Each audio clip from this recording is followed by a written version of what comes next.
Well, and I think it starts with you have to say what's true. Like you actually have to say what is true. So what are you afraid of? Like at the core, you are self-protecting out of fear. What is the fear? What is that big, like I literally spent yesterday processing, like what is my biggest fear at the bottom of it all? I'm sure we all have multiple fears in life, but the big one that's at the bottom, it is a root that often is the thing that filters up through so many other things. Often it's because it was triggered very early. The enemy goes after something, actually because the antithesis of it is how we're gifted, anointed, called, like in life. So you go to the root of it, and then you will notice that thing has been repeated throughout your life. So that lie, but also and therefore the fear that starts to attach to it has just been continually repeated throughout your life, and it will be a theme. And so what is that for you? Like, say it out loud. I won't lose hope in the night when the fire's glowing dim. I'll just let go and I'll try. Help me walk this road and find my way back home.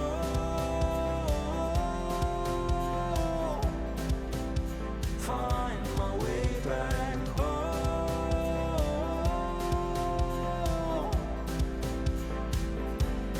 Find my way home. Welcome back to the Famous Known Podcast. Christi, it's lovely to be with you again today. You sound like a radio announcer. Why do I always sound like a radio announcer when I do that? I don't understand that.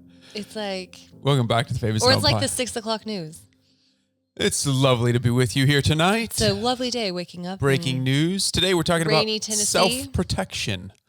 Yeah, we are. And how it ruins relationships. Okay, Ruins, so we are destroys. in a season on relational intelligence, and we will be talking us more, about Josh. defining relational intelligence a little bit more throughout the series. But I think one of the best parts about this is that we get to cover marriage. We get to cover it in relationship to parenting. We get to cover it in relationship to even ourselves and our relationship to God and how we self-protect with God. I think that's an interesting conversation to have today as well. We talked last week about marriage. We're going to kind of talk a little bit. The reason we're flowing out of this into this topic this week is because we talked a little bit about the dance of marriage last week and how the very thing that we're trying to get out of our spouse is the very thing we're shutting down. But that's because we self-protect, and that's why we're leading into this conversation today. By the way, if you're interested in marriage coaching, it's what we're doing. We're doing it this summer. We have a cohort that we are now launching. We would love for you to sign up for that. You can check that out in the show notes. We also do marriage intensives, in-person marriage intensives. You can check that out. Fill out the application there in the show notes. We would love to come alongside you in any way that we can to help your marriage, to strengthen your marriage, to have a marriage that you love. So today, Christi, we're talking about self-protection. We are. What is I am not going to self-protect, even though you are thinking that I'm talking in a radio announcer voice. I kind of am just like, that's what I do. So No, I like it. I mean, we need someone to run the ship. So I've done it a couple times. You've done running the ship? Yeah. Like the episode where you actually have to host it. Do all the logistical things. Yeah. Well, it is a job, but okay. We want to welcome you. We're talking about relational intelligence. Yeah. Because we just genuinely believe that in a world of growing artificial intelligence, relational intelligence is what will get our children and us ahead in life. And there's a ripple down effect onto our children and to our children's children and our children's children's children in how we relate and interact today. It's called epigenetics. It is a very real thing. And it's not just what you're eating. It's not just your genetics. It's actual. You are forming your DNA by what you believe, what you think, how you act. It is having a ripple effect on our generational lineages. It's why it goes back to Moses, sins of the fathers past the third, fourth generation, but blessing to the thousandth generation of those who love him and seek his commands.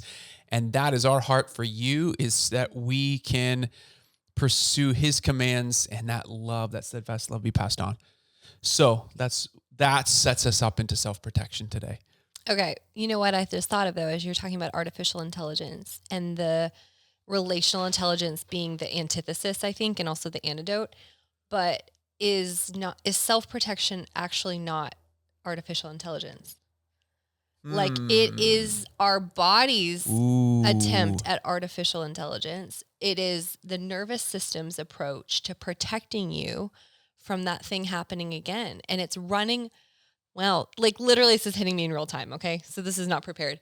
This is like, it's running off a script, which is what artificial intelligence does. It pulls from old scripts or old, data on the interwebs, and it generates it thinks is a useful algorithm, but also that uses the least amount of energy. And that's what self-protection does. So self-protection is really any of our attempts to protect self, like very self-explanatory in the name. However, like there's millions of examples of this. So why do we do it? First of all, why do we self-protect? Because we're afraid of being hurt again. Because pain hurts. And anything that affects or threatens, I should say, our sense of safety, physical, our sense of belonging, connection, and dignity, the body is going to respond in a protective state because it's like that. Those are the things that matter so much. So your physiology cares like so much about like those three of those are very social: belonging, connection, and dignity. Safety is the one I think we assume right now, which by the way, if you hear our Great Pyrenees, who is supposed to protect our safety, is trying to break into our cabin right now where we film.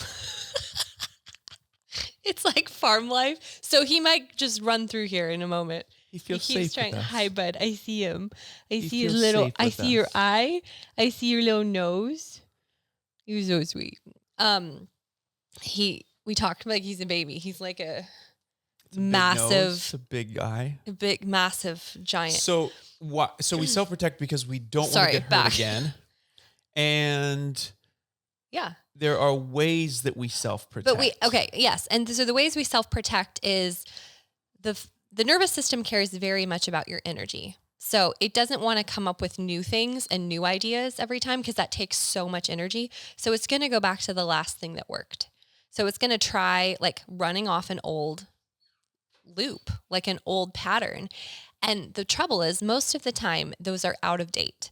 Most of the time, those are not helping us anymore. They're harming us, but it's going to keep using them because it takes less energy. It's like run the route, just run it again, run it again. And that's why we find ourselves so often stuck and we're like, why do I keep acting like this? I don't know why I do this. So let's give examples, like what self-protection looks like. Self-protection could look like avoidance. So I know that I don't know. So most of the time, consciously, we are unaware of how these things are running, but subconsciously they're running like this. I mean, just like they're running rote, like just millisecond. And just, it's a reaction. It's not a response. So, when you're just reacting to things, that's usually out of some form of self-protection. So, I'm trying to think of like I said avoidance, but like I want to use like avoidance an is one of example. those, but I mean, I think busyness is another one. I mean, right? You're getting down into distraction. Yeah. distraction, and you're getting into, because you talk about the neurobiology of this. Mm-hmm. It's the thing that is, it's the path of least resistance. Mm-hmm. It's the thing that we are going to do that's going to exert the least amount of energy. Mm-hmm. And the thing that exerts the most amount of energy is to continue to do something different to interrupt the thing. And so I was talking about this last week, where busyness is just something that we tend to fall into as a society.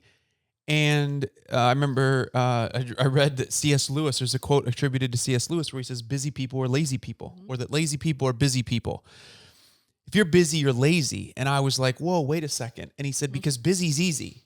Mm-hmm. Busy is the natural part of the flesh because it keeps you from silence. Yeah. It keeps you from solitude. It keeps you from, you think about the things that connect you to God, let's say to God, or to other people.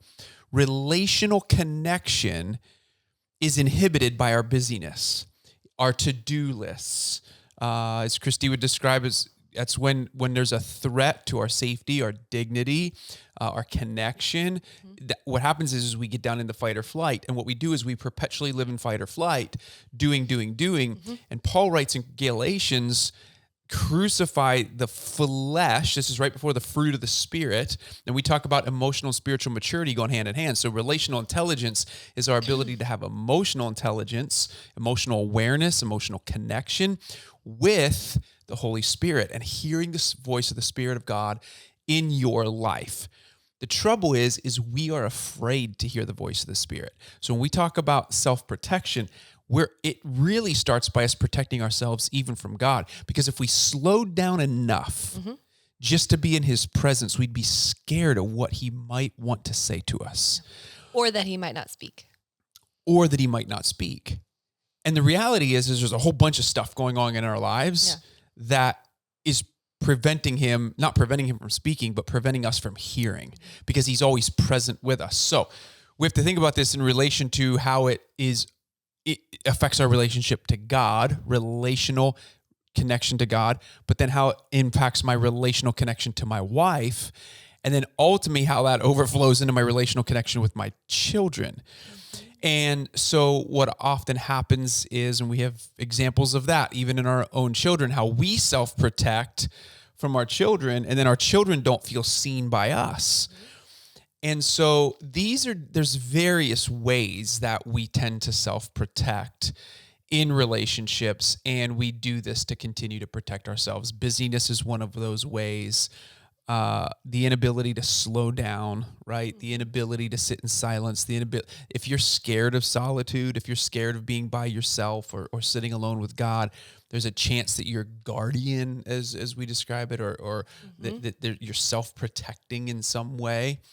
As Christi said, avoidance is one of those ways that we self-protect. And avoidance is an example of that, actually. Like, I remember we have really good friends who lost a child, and for years, she could not go to sleep without the TV on. Like, the TV had to be on at all times because it was constant noise, because she was so afraid. She wouldn't have been able to even name that at the time, but the silence was terrifying. And to be fair, there are times in our lives where that self-protection is important. Yeah, that's it. It's what keeps us going. But then it hits a point where it's starting to damage your relationships. It's starting to hurt you now in ways that is not helpful. Well, and I processed this last night with a friend, is when he says to take up your cross and follow me, so die to yourself and take up your cross and follow me, is not dying to self also involve dying to self-protection? Because what we've done is we've inserted ourselves as God. We have been like, I will protect me. Because there's some part of me that says, when he says, into my hands I commit, into your hands I commit my spirit. When Jesus says, into your hands I commit my spirit. If we cannot fully say that, I fully send myself into your hands. I trust myself into your hands because you are my protector. You are my rear guard. If we can't fully say that, then we're still in some form of self-protection. And that self-protection is going to exhaust us. It is also going to be the thing that destroys relationship. It is going to be the thing that keeps us really bound in a cage. If you think of it protection, how it turns, physiologically, it actually feels like armor. And so when we talk about, if I were sitting with you and I was talking to you about the way that you self-protect, how that shows up, you would actually probably feel that in your body by rigid muscles. You'll feel my shoulders feel tense. I feel like they're, they're hunched up. I feel a knot in my stomach. Because it actually causes that fight or flight response, which is that's the fight, right? So I'm going to protect. So it goes into fight. It actually brings this rigidity to the muscle because it's ready to fight something. It's not a physical enemy, but the body doesn't understand that. So it's moved into a form of protection that it will carry you in. I look at myself, I had 17 years of chronic pain. It was back pain that came from a season that was so intense for me. I felt so unsafe. And so my body went into self-protection. It caused chronic inflammation through my body. My muscles were so tense, my back would go out all the time. I mean, I've talked about this on the podcast so many times, but this is my testimony, like how many months I was, bedbound, how many weeks that I couldn't walk. Like I couldn't carry my kids. I couldn't lift them in and out of their car seats. It was because my body was in so much self-protection that it was taut. It was rigid. It was ready to like snap at any moment. And that's physiologically the reality of what it was. And that self-protection is not serving me anymore. That self-protection was literally harming my physical body. But the body is crying out saying, like, I don't feel safe. And that is what self-protection is trying to do, is protect you when you don't feel safe. And this is the trouble in relationship. When we have all these old patterns that keep just looping, and it is the thing standing in the way. So avoidance is a great example of where I feel my sense of belonging, connection, dignity, like you're threatening that somehow, or I sense our connection, it's slipping away. I feel distance. So that triggers this response. And for me, my response is I'll avoid you. I will withdraw from you before you get a chance to hurt me anymore. And so I withdraw. So you'll see this this might be happening in your home. You might notice this in friendships. When things don't go well, they're gone. Like when we call it the ghost, like ghosting someone. They're avoiding. I think can put, I think socially, like there's so many things where it's like, oh, you shouldn't, like we can't shame people for how they've learned to self-protect. It's literally just the last thing that worked for them and they're just going to keep doing it.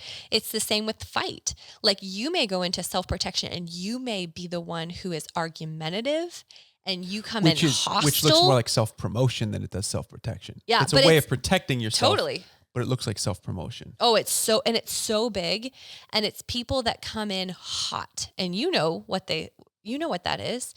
And it might cause a reaction in the other person to self-protect by, they could avoid, they could withdraw, they could fawn, which is like that shrinking response. Like my form of self-protection as a child was the fawn response. Like I learned to go smaller, and it's a very socially adaptive response because it doesn't damage relationships so much. You just go lower, but you abandon yourself. Right? You sacrifice you on the altar of this relationship, and it's still all self-protection. We're not actually showing up fully as ourselves. We surely don't feel safe. So those are some examples. I mean, we could keep going and going and going. I think, I guess I would ask the question as you're listening to this to make this like left brain understanding this does not help us until we actually start to engage with it. So what is it for you? What pattern of self-protection do you notice in yourself? It will be different for different people and in different circumstances, but you'll know you have a tendency. And the Lord usually starts with like one. He starts at like the tip of the mountain or the tip of the iceberg, and then he starts, addressing us layer by layer. But like, what's the first one that comes up? And I think it's important to think about that. What you said is you can't just left brain yourself out of this. Mm-hmm. You have to experience yourself out of this. Yeah. You have to be choosing to, when I talked about earlier about crucifying the flesh, what I mean by that is when you look at Galatians 5, we want to crucify our flesh with all its passions, desires, sins, you name it. Yeah. But there's desires and there's passions, there's things that we drive towards. The fruit of the Spirit, in order to make room for the fruit of the Spirit. So we have to crucify the things that have protected us. And that can very well mean that you have felt in control of your ability to provide for your family, your ability because of your gifts, your talents, your strengths, all these things. And you rely on those things to build your business or to, as I said earlier, provide for your family it's like you're in control. You're the one in control. And if I don't have control, if I'm not the one maintaining control, then everything's going to fall apart. And the reality is that if we keep that mindset, we will be the ones to eventually fall apart because you can't keep carrying that. So good. And this is where Jesus says, Paul's writing it, but he's like, crucify your flesh, take up your cross, as Jesus said. So you want to, we have to learn how to trust, but that becomes experiential. That becomes, and that could simply look like saying, you know what, I am going to start sacrificing time. I'm going to start tithing time. I'm going to take 5 minutes and I'm just going to sit with you, Lord, and I'm just going to listen. I'm not going to do anything else but just listen. I'm not going to read my Bible. I'm not going to make it intellectual. I'm just going to listen and see if I hear you. I'm just going to sit in your presence. And you know what? Even if I don't hear anything and it's taken me 5 minutes to quell the flying monkeys in my brain, he sees you, and that is time spent with him that he sees you. Spend 5 minutes each day. Just sit with him. He is with you in that. And over time, those experiences will start to shift your own showing up, your comfortability in being silent, your comfortability in calming your brain, your anxieties. Philippians 4, take in prayer and supplication with thanksgiving. Sit with gratitude. Spend 5 minutes just sitting with him, thanking him for everything that he's done for you, everything that you have right now, and that he's provided, and then allowing the peace of God, which surpasses all understanding, to keep your heart and mind in Christ Jesus. Because it's only at that point that we can start thinking left brain things that are pure, true, holy, excellent, and praiseworthy. But we have to be able to take these things to him and surrender them. Well, and I think it starts with, you have to say what's true. Like, you actually have to say what is true. So what are you afraid of? Like, at the core, you are self-protecting out of fear. What is the fear? What is that big, like, I literally spent yesterday processing, like, what is my biggest fear at the bottom of it all? I'm sure we all have multiple fears in life, but the big one that's at the bottom, it is a root that often is the thing that filters up through so many other things. Often it's because it was triggered very early.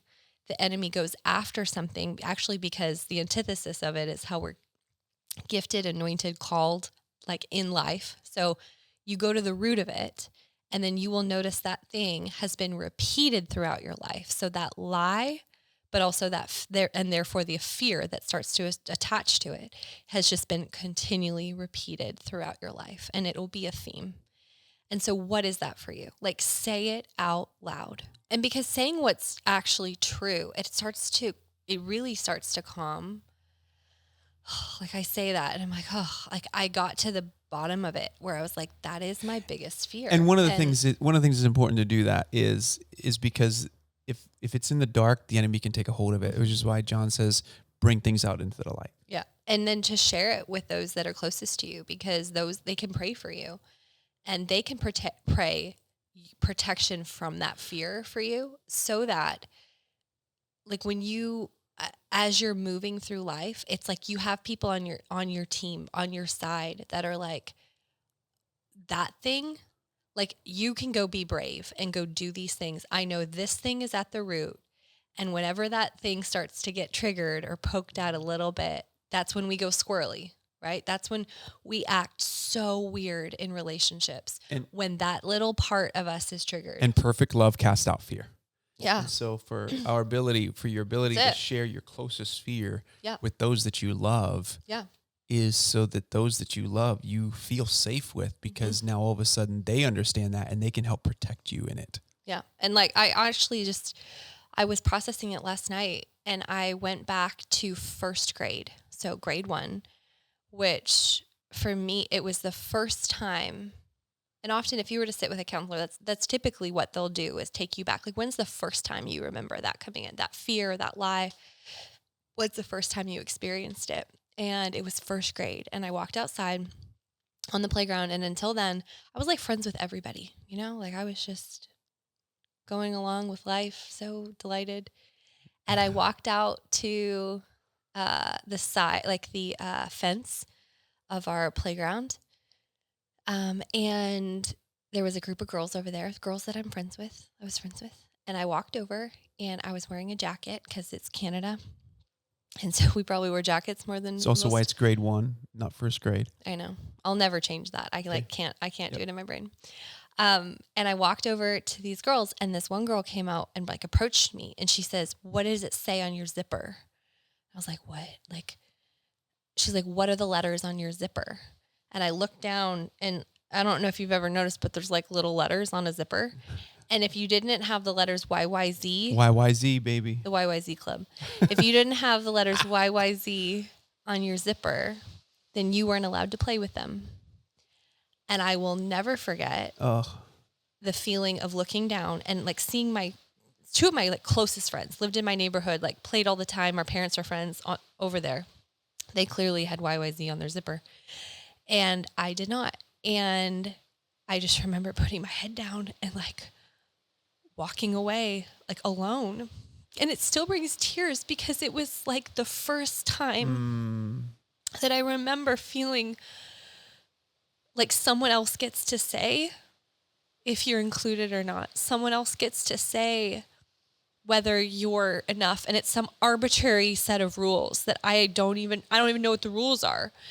And that was the thing that I felt repeated throughout my life. And not in here, let me just say, like, not in major dramatic ways, in normal, like, child development ways. Like, you go through school, you play sports, you play, like, for me, playing on all these volleyball teams, because volleyball was my sport, going through college, it's always groups of girls. There's a set of rules. Someone makes them up, and you have to go along with them or you're out. But also recognizing for me, like so it never felt safe. There was a sense of threat every time because it was like, I don't know what the rules are. So I developed all these ways of self-protection. I knew how to work it. I can do it. I can perform just like anybody. I can work a group. I'm great at it, but it's exhausting. And then I come into college and realized my back went out. I herniated a disc in my second year playing at university volleyball. And I then walked through 17 years after that of basically this chronic injury that sort of took over my life, and realizing that even the back injury was a form of self-protection, because I think the back was trying to communicate, we're not safe here, and was trying to get me out. And I say all that to say, like, those fears at the bottom and I think the fear for me could probably be summed up in, do I matter? Like, do I matter? Because apparently mattering is decided by someone else, like whether you are in or out. And that's the root. So if I feel that threatened, especially if there's a group, I'm pretty good one-on-one. Like, I actually don't feel too much threat. But if I feel it within a group, it triggers all of that. And it's like, I will reject you so fast. I will avoid you so fast before you get to do it to me. And then what I realized, I was processing last night with a friend, I realized, like, then I create Tender and Fierce, where it gets to be a group where you don't have to perform, where you don't wear masks, where there's no jockeying for position, where there's no in or out. Like, literally, it was like my heart was so turned toward the outsider. It was like, I want everyone to feel brought in. I want everyone to feel like they matter, that their full self matters. They don't have to hide any of it. Like, they get to be fully safe, fully themselves. And I was like laughing that, like, well, that totally makes sense considering my story. But how God can redeem that, but how also it's so rooted in our story. First of all, thank you for sharing those things. It is pouring outside. You may be hearing it hitting off the roof right now. It's so pretty. Pretty and lovely. And it's fascinating to me because even as you process that, you think about, do I matter? So many times, because you might be wondering, well, how does that impact now other areas? So she's talking about it in relation to friendships, but there's so many times in our marriage throughout early on where... And I would say friendship is more of a trigger to me than, or in groups like that. But the core fear is do I matter? Right. And a lot of your avoidance, or even when you would self-promote in the earlier years when we weren't doing great, when we were in the bottom rung of life, was really come back to, it was, do I matter? Do I matter? Like, you take care of the kids when they're sick, but you don't really show care towards me. You're right. Right? It's You're stuff right. like those would be things that you would say to me that were, why don't you look after me? Why don't you, right? And it's like, wow, it is, you start to put all that together and you go, oh, that's where you were protecting, even in relationship to our marriage. Yep. And I'll find it even in relationship with the kids, where it's like so much attention goes on them, and that's not a bad thing, but you, as a mom, mom, I understand that. Yeah. As little Christi, who still lives inside that mom, is like, but do I matter? Or is it now all about you? And so when I feel overwhelmed, like at the end of myself, like I have nothing left. Like it's not about me anymore. I don't matter. I feel left or abandoned or taken advantage of or unseen, or, because it's triggering that same fear. And so all the self-protection can come out. And that's where I feel like it can come out more in a fight response, because then I'm like clawing for mattering. Like, if no one else is going to tell me that I matter. You hide first, and then you do that. Yeah. Yeah, that's good. And so I think it's important to even pay attention to that in your own life. As Christi said earlier, name your fear, because as you name your fear and then you start to truth tell that to those that you love, you're inviting them into a relational connection that you're now able to start paying attention to the dance that we talked about last week and how that starts to play itself out and what we're really protecting. Because at the end of the day, the longing is to be connected. I call it, especially in marriage, I call it the idiotic ways we try to get our spouse to love us deeper. And it's so true. It looks idiotic, but in reality, it's protection, and it inhibits our ability to truly feel connected, because it shuts the other person down because it triggers their fear. And so, and can I say this? We have to, you're in self-protection when you feel hard. When it talks about like giving me a heart of stone and like exchanging it for a heart of flesh, that's the tender and fierce. Like, we actually have to exchange, because I know, like last night doing that, sitting with that, telling a friend, processing it through, praying, that I literally felt softer on the inside. It was like, because when you say what's true, all of a sudden you become softer on the inside. That already pulls down every layer of protection that is false. So all the false self, because that's trying to protect us all the time. But I actually say what's true, and it's like, oh my gosh, yes. And it's like everything. Do you like, you like feel that drop in your body? It's like, oh my gosh, I finally said it. And I don't have to keep protecting it anymore. But so you will start to already feel a softness. And then as you let God, what I kept hearing him say was, look at me, say that, like you say that thing again and you feel it, and notice where you feel it. This is what we do in Tender and Fear. You notice where you feel it in your body. Where do you feel that in your body? And then look at me. Like, it was like stern and so kind. Look at me. Like, stop looking around, because this is the trouble, is like, then we go into like self-healer mode. We are not self-healers. We're not like trying to heal ourselves. He heals us. And this is where I get a little edgy with this like so self-help world. There's good stuff. Like, they teach good stuff, but we are forgetting, like we're still in self-protection because we're trying to do it ourselves. Because you are not the end in yourself. No. You will never be the end in yourself. And I literally looked up, and I have never seen it before. I saw these like piercing blue eyes. They looked like I don't even know how to describe it. I've never seen Jesus. I've never seen him. And it was like, I just saw eyes, but that's what I saw. It was like, I saw those eyes and I just looked at them.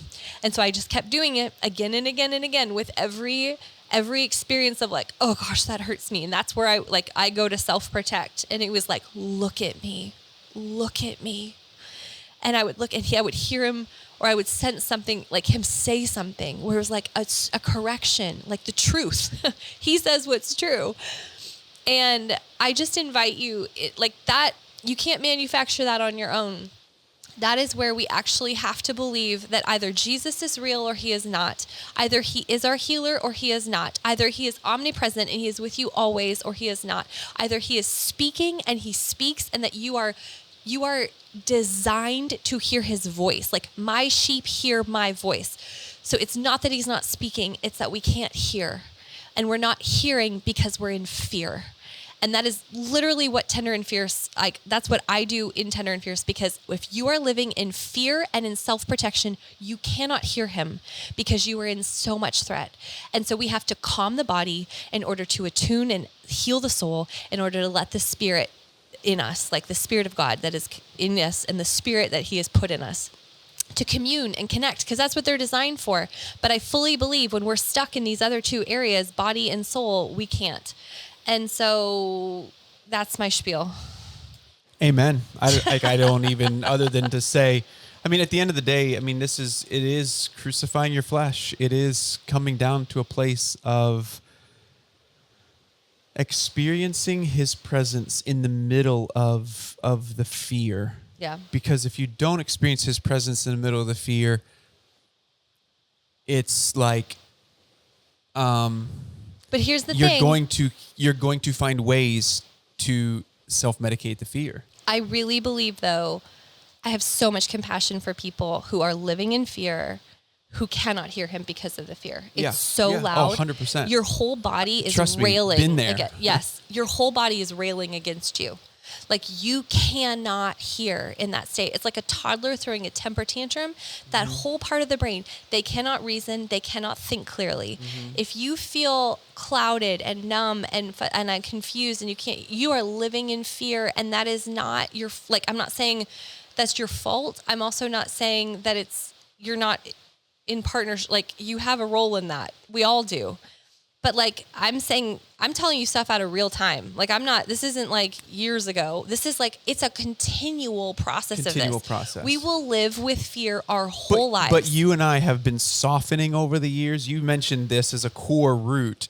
We have been processing this because you've gotten softer through the years like crazy in our marriage. You've gotten softer towards the kids. I've gotten softer towards you. I've gotten softer towards but it's been a continual living out of what is going on. I can think of times I've been paralyzed in fear. And unable to think, unable to create, unable to do any of those things because it was a lack of my ability to hear from God or trust him that he could take care of it, because I was trusting myself more than I was trusting him. And again, that is a continual lived out process of healing and identifying it. And so, I was teaching the discipleship girls, which is Tender and Fierce in like their second year, the other night, this new, basically like brain retraining tool that I've learned that it's literally taking every thought captive, but it's interrupting the response. So it's interrupting that loop, because fear just it loops, right? This is what self-protection does. It has the last loop that works and it just keeps going. Even if it's not productive, it's out of energy conservation. It just keeps doing the same thing. And, it's like pulling from all these different methods, but like putting together this way of interrupting it, like a physical interruption, a verbal interruption. And then it becomes like, it's like brain retraining. And there was girls weeping because they were like, I feel hope. Like, I feel hope that like, I'm not stuck like this anymore. So for all those that are listening that are like, I feel I don't want to be in self-protection anymore. Like, I don't say this to pitch anything. I say this to like, you're not stuck. There are so many great options for you. I mean, there are beautiful counselors. There's Tender and Fierce. I highly recommend it simply because I fully believe in it. And I've watched it works because God created us to heal. He created us to take every thought captive. And it's like, what does that actually mean? He taught us to, like, he created a brain that rewires. That tells me, like, if it's not just like possible in childhood, it's constantly learning. So that means it's constantly ready to adapt. But you do have to get over these little hurdles of looping where it's wanting to conserve energy. So how do you interrupt that? And there's beautiful ways and tools to do it. And I think I just feel like, I hope you hear the hope in my voice and the encourage. Like, I've lived it, I've walked it, I still do. Like, it's not a once and done, but that you can have the tools and be fully equipped. You can teach them to your kids. Like, I wish I'd known this all these years ago. I wish we didn't suffer alone. And that's the key. And I just want to, like, and you don't have to. And so until you have hope, like, you can borrow mine. I mean, that's really what a testimony is. It's like, this is my testimony. This is my faith that I have earned through experience with God and felt like hard-earned experience in life. And you can borrow it until it's yours. Yeah. So good. And this is what, and thank you for sharing, love, all of those things, because this is what healthy relationships are all about. This is what it's about, is the softening of the heart and the learning to rebuild trust, especially in areas where we have been hurt in our own lives. And there's... Oh, one more thing. Can I just add? You cannot avoid the thing that hurts you. Okay? Because that actually just perpetuates the loop that, that really is terrifying and that is scary and we have to avoid it at all costs. What you have to do is have the courage. And I literally had this vision of me carrying my little heart, because I'm a big-hearted feeler, tender-hearted person, carrying my heart, like holding it like this and carrying it and walking up to the next person that, like, the Lord had me to go to, full of love. And it was like, I'm going to hold this tender little heart and I'm still going to go. And what happens in that is what you would call a disconfirming experience. You allow yourself with courage, and courage is not the absence of fear. It is absolutely in the presence of fear, to walk into the same situation and believe for a different result and expect that God is going to disconfirm what you learned the first time. That's how the brain gets rewired. And it's in relationship that it rewires. It's not devoid of relationship. We are hurt in relationship and we are healed in relationship. And the only way that we can be healed is to step into it again, which is terrifying. And I know, but I want you to know it's so worth it. And we're going to talk next week about one of the ways to be able to release and not avoid, but to actually step in with courage. So stay tuned for that next week. Be on the lookout as we talk about that, as we go a little bit deeper into relational intelligence and just understanding of relationships. But again, the way we define this is emotional intelligence with the fruit of the Spirit: love, joy, peace, patience, kindness, goodness, faithfulness, gentleness, and self-control.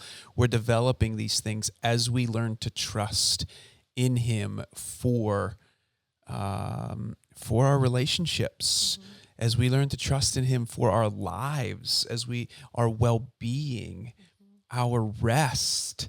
We have to trust Him that He's the one taking care of all of those things, and that it's not us on our own. But that requires surrender, and it requires trust over time.